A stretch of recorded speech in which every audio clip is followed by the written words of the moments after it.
ਜੀ ਸਤਿ ਸ਼੍ਰੀ ਅਕਾਲ, ਸਵਾਗਤ ਹੈ ਜੀ। ਸਤਿ ਸ਼੍ਰੀ ਅਕਾਲ, ਧੰਨਵਾਦ ਜੀ ਆਇਆਂ ਨੂੰ। ਪੰਜਾਬੀ ਰੇਡੀਓ USA ਦੇ ਜਿੰਨੇ ਵੀ ਸਰੋਤੇ ਸਾਡੇ ਸਾਰੇ ਹੀ AM ਸਟੇਸ਼ਨਸ, FM ਸਟੇਸ਼ਨਸ, ਘਰਾਂ ਦੇ ਵਿੱਚ ਰੇਡੀਓ ਸੈਟਸ ਦੇ ਰਾਹੀਂ, ਟੈਲੀਫੋਨ ਦੇ ਰਾਹੀਂ, ਫੇਸਬੁੱਕ, YouTube ਤੇ ਲਾਈਵ ਦੇਖ ਰਹੇ ਹੋ, ਸੁਣ ਰਹੇ ਹੋ, ਸਾਰਿਆਂ ਨੂੰ ਜੀ ਆਇਆਂ ਨੂੰ ਤੇ ਬਹੁਤ ਹੀ ਪਿਆਰ ਤੇ ਸਤਿਕਾਰ ਭਰੀ ਸਤਿ ਸ਼੍ਰੀ ਅਕਾਲ। ਸੋਤਿਓ, ਅੱਜ ਅਪ੍ਰੈਲ ਦੀ 8 ਤਰੀਕ ਦਿਨ ਸੋਮਵਾਰ ਆ ਤੇ ਤੁਹਾਡੇ ਲਈ ਸ਼ਾਮ ਦਾ ਅਪਡੇਟ ਕੈਲੀਫੋਰਨੀਆ ਪ੍ਰੋਗਰਾਮ ਲੈ ਕੇ ਹਾਜ਼ਰ ਹੋਏ ਹਾਂ ਜੀ।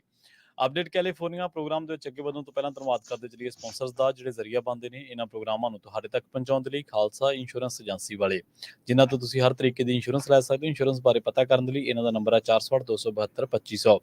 ਟਰਕੀਅਨ ਇਮੀਗ੍ਰੇਸ਼ਨ ਲਾ ਫਰਮ ਵਾਲੇ, ਜੇ ਟਰਕੀਅਨ ਟੋਨੀ ਟਰਕੀਅਨ ਦੇ ਨਾਲ ਤੁਸੀਂ US ਇਮੀਗ੍ਰੇਸ਼ਨ ਬਾਬਤ ਕੋਈ ਵੀ ਸਲਾਹ ਕਰਨੀ ਹੈ, ਕੋਈ ਵੀ ਸਵਾਲ ਪੁੱਛਣਾ, ਤੇ ਇਹਨਾਂ ਦਾ ਨੰਬਰ ਹੈ 4159090503।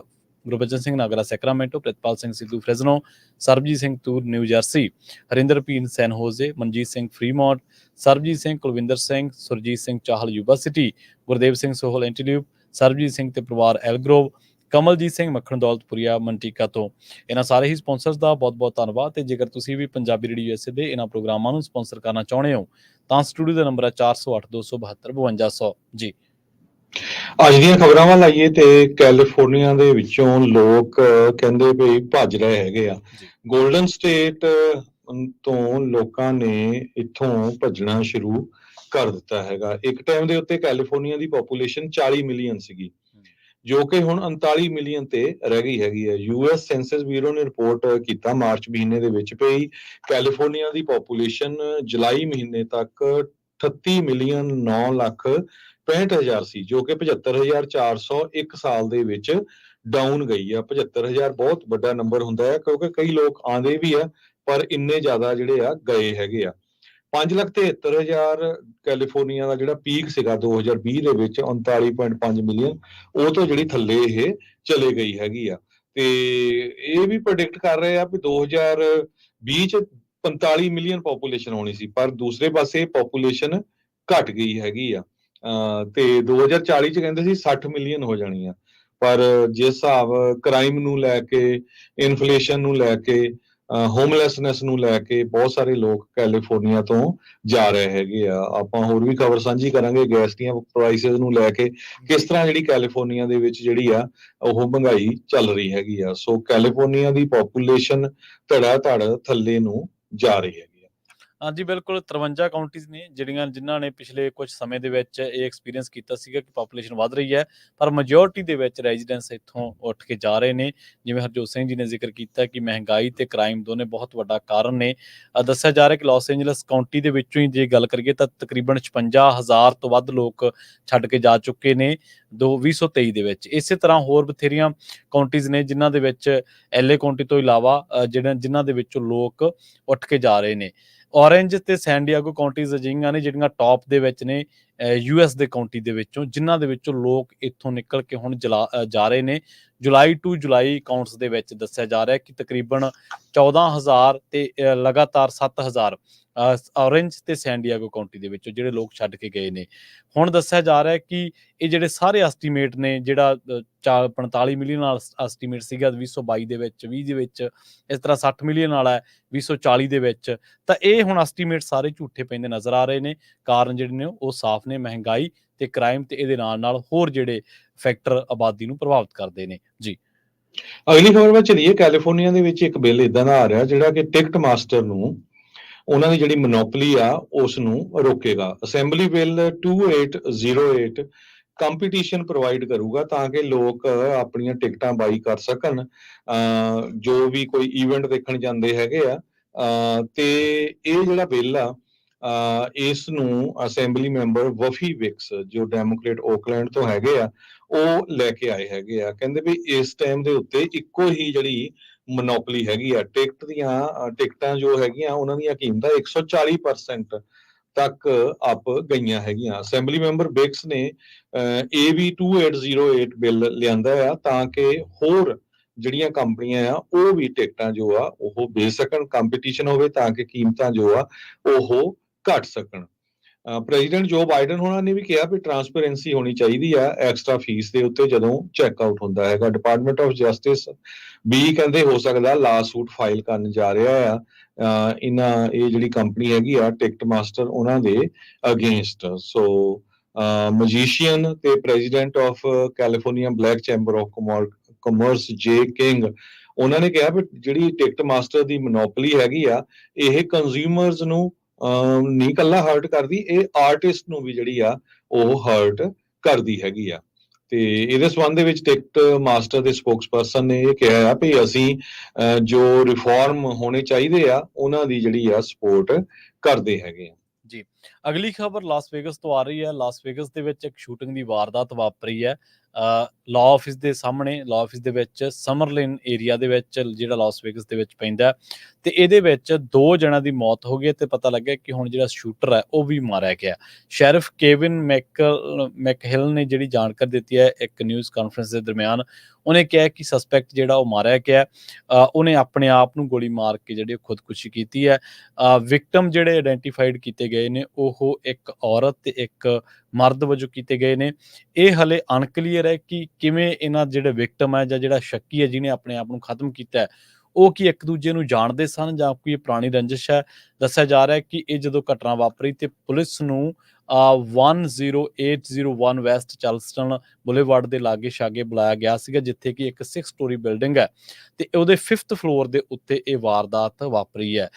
ਹੁਣ ਪੁਲਿਸ ਨੇ ਦੱਸਿਆ ਕਿ ਜਿਹੜੀ ਕਮਿਊਨਿਟੀ ਹੈ ਉਹਨੂੰ ਕੋਈ ਥ੍ਰੈਟ ਨਹੀਂ ਹੈ, ਲੋਕ ਆਪਣਾ ਕੰਮਕਾਜ ਜਿਹੜਾ ਉਹ ਕਰ ਸਕਦੇ ਨੇ। ਪਰ ਜਿਵੇਂ ਇਹ ਸ਼ੂਟਿੰਗ ਦੀ ਵਾਰਦਾਤ ਵਾਪਰੀ ਸੀ ਤਾਂ ਲੋਕਾਂ ਦੇ ਵਿੱਚ ਇੱਕਦਮ ਦਹਿਲ ਪੈ ਗਿਆ ਸੀ। ਲੋਕਾਂ ਨੂੰ ਲੱਗਿਆ ਕਿ ਸ਼ਾਇਦ ਕਿਤੇ ਇਹ ਜਿਸ ਤਰੀਕੇ ਦੀ ਬਿਲਡਿੰਗ ਹੈ ਉਹ 6 ਮੰਜ਼ਿਲਾ ਬਿਲਡਿੰਗ ਹੈ ਤੇ 5ਵੇਂ ਫਲੋਰ ਦੇ ਉੱਤੇ ਵਾਰਦਾਤ ਵਾਪਰੀ ਹੈ, ਤਾਂ ਲੋਕਾਂ ਨੂੰ ਲੱਗਾ ਸੀਗਾ ਕਿਤੇ ਇਹ ਮਾਸ ਸ਼ੂਟਿੰਗ ਟਾਈਪ, ਕਿਉਂਕਿ ਉੱਥੇ ਲੋਕਾਂ ਦਾ ਆਉਣਾ ਜਾਣਾ ਬਹੁਤ ਰਹਿੰਦਾ। ਪਰ ਹਾਲੇ ਤੱਕ ਇਹਨਾਂ ਤਿੰਨਾਂ ਦੇ ਵਿਚਾਲੇ ਜਿਹੜੇ ਵਿਕਟਮਸ ਕਹੇ ਜਾ ਰਹੇ ਨੇ 2 ਤੇ ਇੱਕ ਜਿਹੜਾ ਸ਼ੱਕੀ ਹੈ, ਉਹਦੇ ਵਿਚਾਲੇ ਰਿਸ਼ਤਾ ਕੀ ਸੀ ਹਾਲੇ ਤੱਕ ਇਹ ਦੱਸਿਆ ਨਹੀਂ ਗਿਆ। ਜੀ, ਅਗਲੀ ਖਬਰ ਵੱਲ ਚੱਲੀਏ। ਕਹਿੰਦੇ ਪਈ ਕੈਲੀਫੋਰਨੀਆ ਦੇ ਇੱਕ ਸ਼ਹਿਰ ਦੇ ਮੇਅਰ ਨੇ ਇਹ ਕਿਹਾ ਆ ਵੀ ਜਿਸ ਤਰ੍ਹਾਂ ਦਾ ਹਮਾਸ ਵਾਲਿਆਂ ਨੇ ਅਟੈਕ ਕੀਤਾ ਸੀ ਇਜ਼ਰਾਈਲ ਦੇ ਉੱਤੇ, ਤੇ ਅਮਰੀਕਾ ਦੇ ਵਿੱਚ ਵੀ ਇਦਾਂ ਦੀ ਚੀਜ਼ ਵਾਪਰ ਸਕਦੀ ਆ। ਉਹ ਕਹਿੰਦੇ ਵੀ ਮੈਂ ਡਰਾਉਣਾ ਤਾਂ ਨਹੀਂ ਚਾਹਨਾ ਵੀ ਜਿਸ ਹਿਸਾਬ ਦੇ ਨਾਲ ਮਾਈਗ੍ਰੈਂਟਸ ਬਾਰਡਰ ਤੋਂ ਕ੍ਰਾਸ ਹੋ ਰਹੇ ਆ, ਉਹਨਾਂ ਦੀ ਕੋਈ ਵੈਟਿੰਗ ਨਹੀਂ ਕੀਤੀ ਜਾ ਰਹੀ ਹੈਗੀ ਤੇ ਕਿਸੇ ਸਮੇਂ ਵੀ ਇਦਾਂ ਦਾ ਵਾਪਰ ਸਕਦਾ ਹੈਗਾ।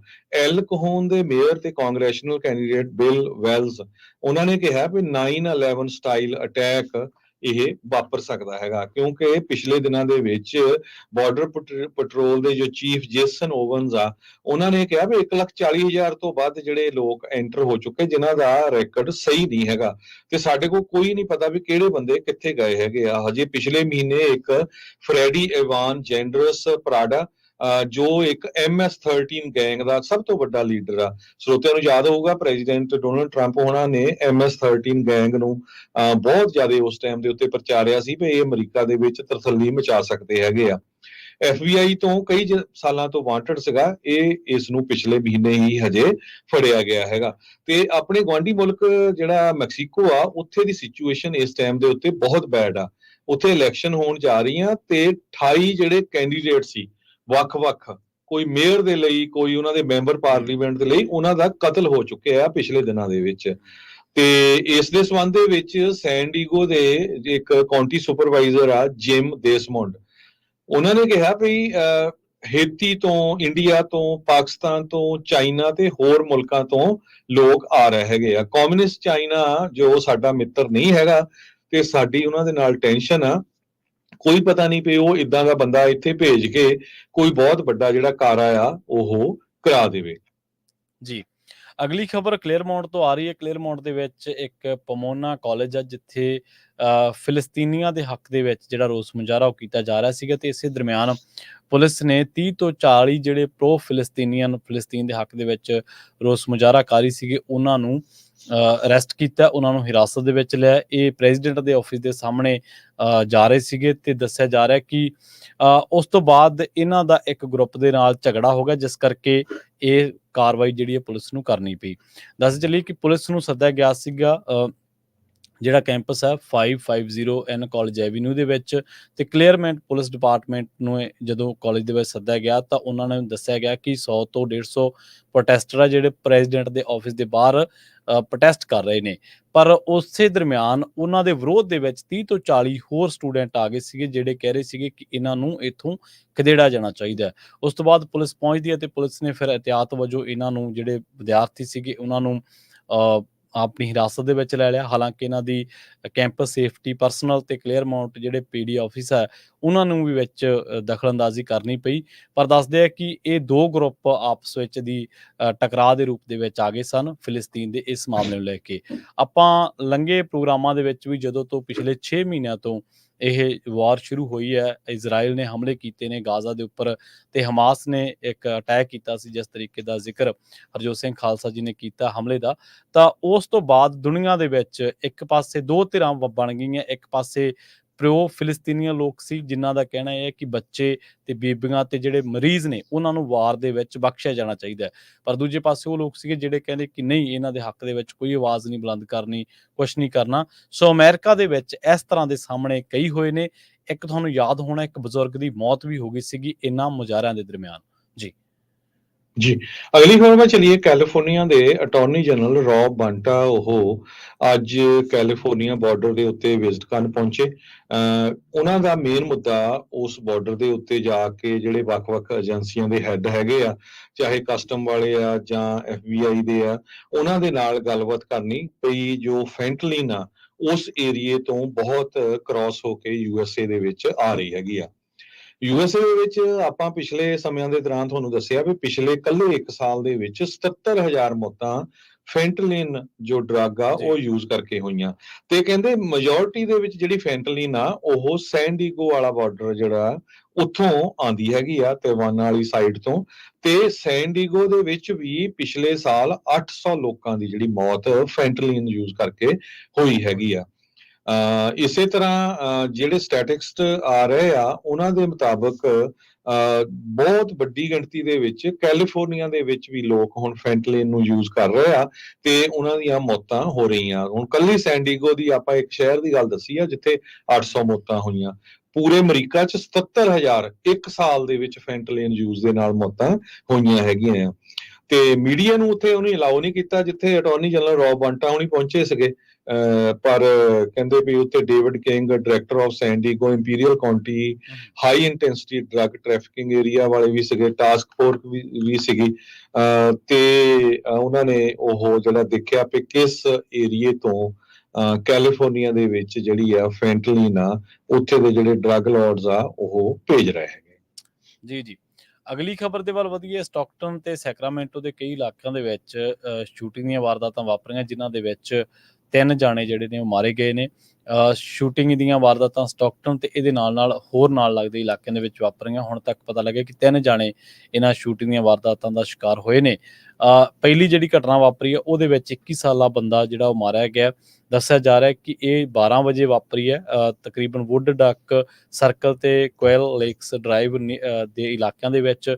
ਸਟਾਕਟਨ ਪੁਲਿਸ ਡਿਪਾਰਟਮੈਂਟ ਨੇ ਜਿਹੜੀ ਰਿਪੋਰਟ ਕੀਤੀ ਹੈ ਉਹਦੇ ਦੱਸਣ ਦੇ ਮੁਤਾਬਕ। ਤੇ ਉਸ ਤੋਂ ਬਾਅਦ ਜਿਹੜੀ ਅਗਲੀ ਸ਼ੂਟਿੰਗ ਦੀ ਵਾਰਦਾਤ ਵਾਪਰੀ ਹੈ ਜਿਹਦੇ 'ਚ ਬਾਅਦ ਦੇ ਵਿੱਚ ਪੁਲਿਸ ਵੀ ਇਨਵੋਲਵ ਹੋਈ ਹੈ, ਐਸਟਰ ਡਰਾਈਵ ਤੇ ਬੈਡਲੌਵ ਡਰਾਈਵ ਦੇ ਇਲਾਕਿਆਂ ਦੇ ਵਿੱਚ, ਹੈਮਰਲੇਨ ਦੇ ਇਲਾਕਿਆਂ ਦੇ ਵਿੱਚ। ਤੇ ਉੱਥੇ ਵੀ ਪੁਲਿਸ ਨੇ ਦੱਸਿਆ ਕਿ ਇੱਕ 53 ਸਾਲਾ ਬੰਦਾ ਇਸ ਸ਼ੂਟਿੰਗ ਦੀ ਵਾਰਦਾਤ ਦਾ ਸ਼ਿਕਾਰ ਹੋਇਆ, ਜਿਹਨੂੰ ਗੰਭੀਰ ਜ਼ਖਮੀ ਹਾਲਤ ਦੇ ਵਿੱਚ ਹਸਪਤਾਲ ਲਿਜਾਇਆ ਗਿਆ ਸੀ, ਪਰ ਉੱਥੇ ਜਾ ਕੇ ਉਸਨੇ ਦਮ ਤੋੜ ਦਿੱਤਾ। ਪਤਾ ਲੱਗਿਆ ਕਿ ਸੈਨ ਮਾਈਕਨ ਕਾਉਂਟੀ ਸ਼ੈਰਿਫ ਦੇ ਜਿਹੜੇ ਦਫ਼ਤਰ ਨੇ ਉਹਦੇ ਵੱਲੋਂ ਇਹ ਜਾਣਕਾਰੀ ਦਿੱਤੀ ਗਈ ਹੈ ਕਿ ਵੈਸਟ ਪਲੇਨ ਤੇ ਈਸਟ ਅਲਪਾਈਨ ਐਵੀਨਿਊ ਦੇ ਇਲਾਕਿਆਂ ਦੇ ਵਿੱਚ ਇਹ ਵਾਰਦਾਤ ਵਾਪਰੀ ਸੀ। ਐਸਟਰ ਡਰਾਈਵ ਸ਼ੂਟਿੰਗ ਦੀ ਜਿਹੜੀ ਵਾਰਦਾਤ ਹੈ। ਤੇ ਉਸ ਤੋਂ ਬਾਅਦ ਪੁਲਿਸ ਨੂੰ ਸੱਦਿਆ ਗਿਆ ਸੀ ਤੇ ਪੁਲਿਸ ਨੇ 53 ਸਾਲਾ ਇੱਕ ਬੰਦਾ ਪੇਰੇਜ਼ ਜਿਹਨੂੰ ਜ਼ਖਮੀ ਹਾਲਤ ਦੇ ਵਿੱਚ ਹਸਪਤਾਲ ਪਹੁੰਚਾਇਆ, ਪਰ ਉਸ ਤੋਂ ਬਾਅਦ ਉਹ ਜਿਹੜਾ ਉਹ ਆਪਣਾ ਦਮ ਤੋੜ ਗਿਆ। ਇਸ ਮਾਮਲੇ ਦੇ ਵਿੱਚ ਇੱਕ 19 ਸਾਲਾ ਔਰਤ ਦੀ ਪੁਲਿਸ ਨੂੰ ਤਲਾਸ਼ ਹੈ ਤੇ ਪੁਲਿਸ ਨੇ ਉਹਨੂੰ ਚੇਜ਼ ਕਰਨ ਦੀ ਕੋਸ਼ਿਸ਼ ਵੀ ਕੀਤੀ, ਪਰ ਬਾਅਦ ਦੇ ਵਿੱਚ ਪੁਲਿਸ ਦੇ ਹੱਥ ਨਹੀਂ ਲੱਗੀ। ਜਿਹੜੀ ਆਖਿਰਲੀ ਜਿਹੜੀ ਵਾਰਦਾਤ ਵਾਪਰੀ ਹੈ ਉਹ ਵਾਪਰੀ ਹੈ ਈਸਟ ਜੈਕਸਨ ਸਟਰੀਟ ਤੇ ਸਾਊਥ ਵਿਲਸਨ ਵੇ ਦੇ ਉੱਪਰ। ਇਹਦੇ ਵਿੱਚ 36 ਸਾਲਾ ਇੱਕ ਬੰਦਾ ਜਿਹੜਾ ਉਹ ਮਾਰਿਆ ਗਿਆ। ਪੁਲਿਸ ਜਦੋਂ ਪਹੁੰਚੀ ਤਾਂ ਉਹਨੂੰ ਮੌਕੇ ਤੇ ਹੀ ਮ੍ਰਿਤਕ ਜਿਹੜਾ ਐਲਾਨ ਦਿੱਤਾ ਗਿਆ। ਬ੍ਰੈਂਡੀ ਥਾਰਟਨ ਇਹਦਾ ਨਾਮ ਦੱਸਿਆ ਗਿਆ। ਸਟਾਕਟਨ ਦਾ ਇਹ ਜਿਹੜਾ ਨਿਵਾਸੀ ਦੱਸਿਆ ਗਿਆ ਪੁਲਿਸ ਵੱਲੋਂ। ਜਿਹੜਾ 21 ਸਾਲਾ ਨੌਜਵਾਨ ਸ਼ਿਕਾਰ ਹੋਇਆ ਉਹਦੇ ਬਾਰੇ ਵੀ ਪੁਲਿਸ ਨੇ ਦੱਸਿਆ ਕਿ ਬੁਆਵੇ ਮੈਟਿਨਸ ਜਿਹੜਾ ਉਹ ਮ੍ਰਿਤਕ ਹੈ, ਜਿਹਦਾ ਨਾਂ ਦੱਸਿਆ ਗਿਆ ਬੁਆਵੇ ਮੈਟਿਨਸ। ਜੀ, ਕੈਲੀਫੋਰਨੀਆ ਦੇ ਵਿੱਚ ਗੈਸ ਦੀਆਂ ਪ੍ਰਾਈਸਿਸ ਐਨ ਅਸਮਾਨ ਨੂੰ ਛੂ ਗਈਆਂ ਹੈਗੀਆਂ। ਆਪਾਂ ਸਵੇਰੇ ਵੀ ਖਬਰ ਸਾਂਝੀ ਕੀਤੀ ਸੀ, ਗੋਲਡਨ ਸਟੇਟ ਦੇ ਵਿੱਚ ਗੈਸ ਦੀਆਂ ਪ੍ਰਾਈਸਿਸ 23 ਸੈਂਟ ਵੱਧ ਕੇ ਐਵਰੇਜ $5.27 ਪਰ ਗੈਲਨ ਹੋ ਗਈਆਂ। ਇਹ AAA ਨੇ ਜੋ ਡਾਟਾ ਆ ਉਹ ਰਿਪੋਰਟ ਕੀਤਾ ਹੈਗਾ। ਨੇਸ਼ਨ ਵਾਈਡ $3.54 ਆ ਪਰ ਗੈਲਨ, ਜੋ ਕਿ 0.4 ਸੈਂਟ ਅਪ ਗਈਆਂ ਹੈਗੀਆਂ। Tom Kloza global head of energy analysis at OPIS ਹੈਗਾ। ਉਹ ਕਹਿੰਦੇ ਵੀ ਰਿਫਾਈਨਰੀਜ਼ ਦੇ ਵੱਡੇ ਚੈਲੰਜ ਆ ਕੈਲੀਫੋਰਨੀਆ ਦੇ ਵਿੱਚ। ਇਸੇ ਤਰ੍ਹਾਂ ਫਿਲਿਪਸ 66 ਰਿਫਾਈਨਰੀ ਜੋ ਬੇਰੀਆ ਚ ਆ ਉਹ ਵੀ ਹਾਲਟ ਕਰ ਰਹੇ ਆ ਗੈਸੋਲੀਨ ਪ੍ਰੋਡਕਸ਼ਨ ਨੂੰ in favour of renewable diesel. So regulatory ਜੋ ਪੇਪਰ ਵਰਕ ਆ ਉਹ ਬਹੁਤ ਜ਼ਿਆਦਾ ਹੈਗਾ ਆ। ਕਲੋਜ਼ਾ ਨੇ ਇਹ ਕਿਹਾ ਆ ਵੀ ਗੈਸੋਲੀਨ ਜੋ ਸੈਨ ਫਰਾਂਸਿਸਕੋ ਦੇ ਵਿੱਚ ਹੈਗੀ ਆ ਉਹ ਪ੍ਰੀਮੀਅਮ ਆਫ ਆਲਮੋਸਟ $60 ਪਰ ਬੈਰਲ ਹੈਗੀ ਆ, ਪਰ ਜਦੋਂ ਉਸ ਨੂੰ ਗੈਸ ਸਟੇਸ਼ਨਾਂ ਤੱਕ ਪਹੁੰਚਾਇਆ ਜਾਂਦਾ ਕਲੀਨ ਕਰਕੇ, ਤੇ ਹੁਣ ਤੁਸੀਂ ਦੇਖ ਲਓ ਵੀ ਤੁਹਾਡੇ ਜਿਹੜੇ ਆਮ ਕੰਜ਼ਿਊਮਰ ਆ ਉਹਨੂੰ ਜਿਹੜੀ ਕਿੰਨੀ ਪ੍ਰਾਈਸ ਆ ਗੈਸ ਦੀ ਮਿਲ ਰਹੀ ਹੈਗੀ ਆ। ਯੂਜ਼ਲੀ ਕੈਲੀਫੋਰਨੀਆ ਦੇ ਵਿੱਚ ਗੈਸ ਦੀਆਂ ਪ੍ਰਾਈਸਿਸ ਹਾਈ ਹੁੰਦੀਆਂ ਆ ਪੂਰੇ ਅਮਰੀਕਾ ਨਾਲੋਂ, ਪਰ ਇਸ ਵਾਰੀ ਤਾਂ ਅਸਮਾਨੀ ਛੂ ਗਈਆਂ ਆ ਕਿਉਂਕਿ ਸਮਰ ਵੀ ਆ ਰਹੀ ਆ। ਲੋਕ ਸਮਰ ਦੇ ਵਿੱਚ ਛੁੱਟੀਆਂ ਕਰਦੇ ਆ, ਜ਼ਿਆਦਾ ਗੈਸ ਯੂਜ਼ ਕਰਦੇ ਆ, ਇਸ ਕਰਕੇ ਜਿਹੜੀਆਂ ਗੈਸ ਦੀਆਂ ਪ੍ਰਾਈਸਿਸ ਆ ਉਹ ਉੱਪਰ ਗਈਆਂ ਹੈਗੀਆਂ। ਤੇ ਜਾਂਦੇ ਜਾਂਦੇ ਆਪਾਂ ਸਟਾਕ ਮਾਰਕੀਟ ਦੀ ਗੱਲ ਕਰਦੇ ਜਾਈਏ ਤੇ ਅੱਜ ਜਿਹੜੀ ਸਟਾਕ ਮਾਰਕੀਟ ਆ ਉਹ ਚੇਂਜ ਨਹੀਂ ਹੋਈ ਵਾਲੀ। ਇਨਫਲੇਸ਼ਨ ਦਾ ਜਿਹੜਾ ਫਰੈਸ਼ ਡਾਟਾ ਆ ਉਹਦੇ ਵੱਲ ਦੇਖ ਰਹੇ ਹੈਗੇ ਆ। ਡਾਓ ਜੋਨ ਇੰਡਸਟਰੀਅਲ, S&P 500 ਤੇ ਟੈਕ ਹੈਵੀ ਨੈਸਡੈਕ ਆਲਮੋਸਟ ਉਹ ਅੱਜ ਫਲੈਟ ਰਹੇ ਹੈਗੇ ਆ। ਤੇ ਇਸੇ ਤਰ੍ਹਾਂ ਜੇ ਕਰੰਸੀ ਦੀ ਗੱਲ ਕਰਦੇ ਜਾਈਏ, $1 ਦੇ ਬਰਾਬਰ ਇੰਡੀਆ ਦੇ 83 ਰੁਪਏ ਤੇ 28 ਪੈਸੇ ਰਹੇ ਆ। $1 ਦੇ ਬਰਾਬਰ ਪਾਕਿਸਤਾਨ ਦੇ 278 ਰੁਪਏ ਤੇ 15 ਪੈਸੇ। $1 ਦੇ ਬਰਾਬਰ ਕੈਨੇਡਾ ਦੇ $1 ਤੇ 36 ਸੈਂਟ। ਤੇ ਜਾਂਦੇ ਜਾਂਦੇ ਇੱਕ ਵਾਰੀ ਫੇਰ ਦੱਸਦੇ ਜਾਈਏ ਜਿੰਨੇ ਵੀ ਸਾਡੇ ਸਰੋਤੇ ਬੇਰੀਏ ਦਾ ਸਭ ਤੋਂ ਵੱਡਾ ਜਿਹੜਾ ਰੇਡੀਓ ਸਟੇਸ਼ਨ ਆ 1170 AM 1170 AM, ਜੋ ਵੀ ਤੁਸੀਂ ਆਪਣੀਆਂ ਕਾਰਾਂ ਦੇ ਵਿੱਚ, ਘਰਾਂ ਦੇ ਵਿੱਚ ਰੇਡੀਓ ਸੈਟਸ ਤੇ ਕਿਹੜੇ ਟਾਊਨ ਦੇ ਵਿੱਚ ਤੁਸੀਂ ਸੁਣਦੇ ਹੋ, ਰੈਫਲ ਚੱਲ ਰਿਹਾ ਹੈਗਾ। ਆਪਾਂ ਇਨਾਮ ਕੱਢਣੇ ਆ, ਪਿਛਲੇ ਹਫ਼ਤੇ ਵੀ ਕੱਢੇ ਸੀਗੇ 3 ਤੇ ਹੁਣ ਵੀਰਵਾਰ ਨੂੰ ਫੇਰ ਕੱਢਣੇ ਆ।